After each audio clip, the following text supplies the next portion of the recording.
ಶ್ರೀ ಗಣೇಶ ಶಾರದಾ ಗುರುಭ್ಯೋ ನಮಃ. ಪರಂ ಯತ್ ಸಮುದ್ರಸ್ಯ ಹಿಮಾದ್ರೇಶ್ಚೈವ ದಕ್ಷಿಣಂ ವರ್ಷಂ ತದ್ಭಾರತಂ ನಾಮ ಭಾರತೀಯತ್ರ ಸಂತತಿಃ. Welcome to all for this session on Skanda Purana to chapter 10 of Tomarika Kanda under Maheshwara Kanda. In the previous chapter, we were listening to the story of King Indradyumna as told by Narada to Partha. And in that story, he consulted the Markandeya Rishi, he consulted Nadijanga, the crane, he consulted Prakarakarna, the owl, and later to the vulture. Though all of them lived since so many kalpas, none of them heard about Indradyumna. For Indradyumna is now frustrated and decided to give up his life. Narada continued the story. On hearing the words of the vulture, Indradyumna became afflicted with sorrow and surprise. He took leave of him and got ready for his death. On seeing him desirous of dying along with the owl and others, and considering his, that is vulture's longevity to have some connection with it, he, the vulture, said, "Do not do like this. Listen to my words, O gentle sir. There is someone longer lived than I. He will certainly know what has been desired by you. In the Manasa lake, there is a tortoise well known by the name Mantaraka. There is nothing unknown to him. Come, we shall go there."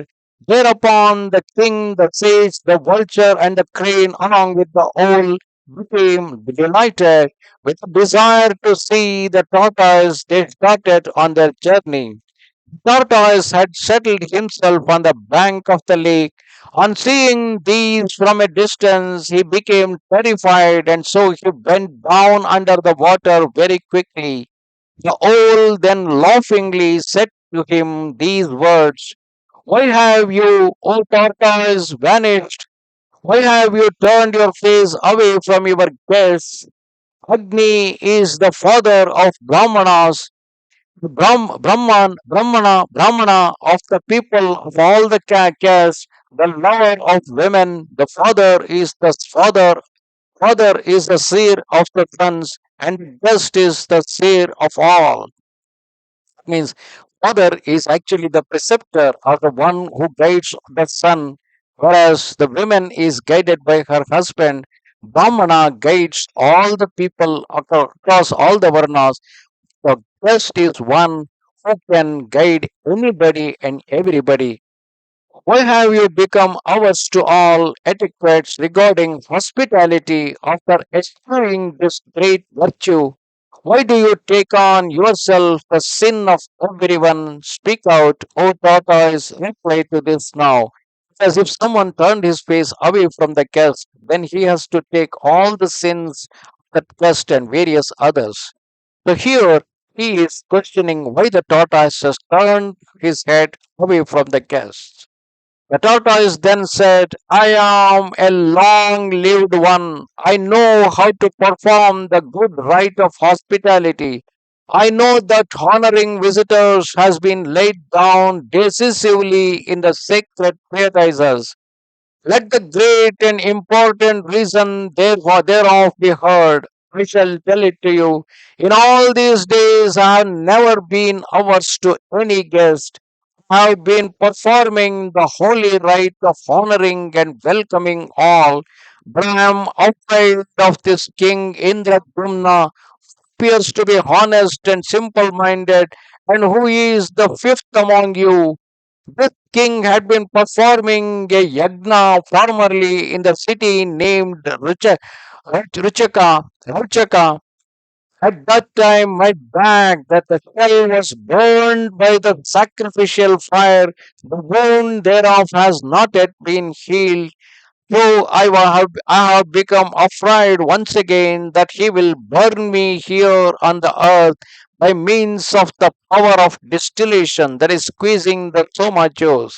At the end of this statement of the tortoise, O most excellent one among the descendants of Kuru, there fell a shower of flowers from the sky. released by groups of celestial damsels.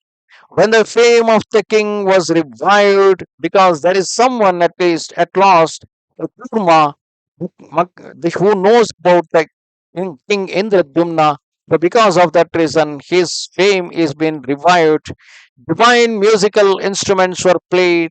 They were surprised much. They saw an aerial chariot standing in front. It had been brought there for the sake of Indradumna, presided over, occupied, and driven by the messengers of Devas. Asuras and Brahmanas offered him fresh blessings. Shouts of praise were heard in the sky. Then, stopping the aerial chariot, the messenger of Devas said thus loudly to Indradyumna, even as the heaven dwellers were listening. The messengers of Devas said, your spotless renown has been revived, O King, in all the three worlds. Hence, get into this aerial chariot quickly. Be pleased to go to the world of Brahma for a stay here there for a period of one kalpa. I have been sent by him for the purpose of bringing you. Even if there is limitless quantity of merit, one shall be staying in heaven only as long as his renown spreads over the whole of the earth. It is for this purpose of attaining the abode of Suras that the holy rite of Purta basically stands for, such as construction of lakes, parks, wells, etc., has been laid down in the Dharmashastras. Indradyumna then said, these are my friends, namely the sage Markandeya, the crane, the owl, the vulture, and the tortoise. The power of these has been cause of my prosperity. Therefore, if these two proceed to the world of Brahma along with me, staying at the head, I shall go to the world of Brahma myself and not otherwise. He who acts favorably without depending upon action and reaction of others is called a true friend by learned men. Those who are engaged in selfish activities are mere ardhandaras, that is, bearers of vital airs. While death is natural, life is an aberration. Greatest acquisition of living beings is affection and friendship of other living beings. The following are sinners, wretched people, lustful ones, those who do not truthfully abide by their promises, those who are inimical to elders, and those who cause the death of friends. All these fall into the hell. But these five who are prepared to die for others' sake are good persons. The redemption of my fame and renown is due to the power of these noble souled ones. If they don't go to heaven along with me, O messenger of Devas, I will also go and not otherwise. The messenger of Devas said, all these were ganas of Hara, were Shiva ganas. They were cursed, and so they had fallen from their positions and came to the earth. At the end of their period of curse, O king, they will go back to Shiva. So, O king, leave them off, and you alone come with me. They do not like to leave Lord Maheshwara. Heavenly pleasures do not appeal to them. Indradyumna then said, if it is so, you can go. O messenger, I will not go to heaven. I shall try to become a Gana myself. Heaven and heavenly pleasures are censured for the various defects such as impurity, utter destruction, etc. Though laid down in Vedas, I do not desire heavenly pleasures. He who is stationed there faces downfall again, because whoever attain the heaven, he will one day have to fall back to the earth. This fear does not disappear from his mind. I do not desire heaven from which a man is sure to fall off. Even when I had the balance of merit, I had been struck down by the four-faced Lord Brahma from his world. I am ashamed thereby. How will I go back to him? After saying this to the messenger, the king asked the tortoise the reason for his longevity. even as the messenger was listening with wonder. O tortoise, how did you get this long life?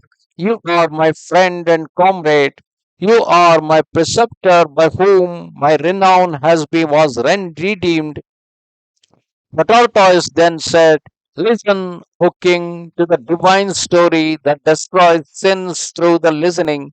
The story is sweet and is connected with the greatness of Shiva. Man who listens to this story with attention, O king, becomes rid of all sins.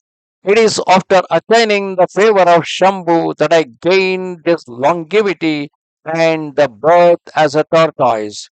Thus ended chapter 10 of Kaumarika Khanda under the Maheshwara Khanda. So at last, finally, in this chapter, Indradyumna found someone who is basically a tortoise in the Manasa lake who knew about Indradyumna, and with that the fame of Indradyumna is being revived on the earth.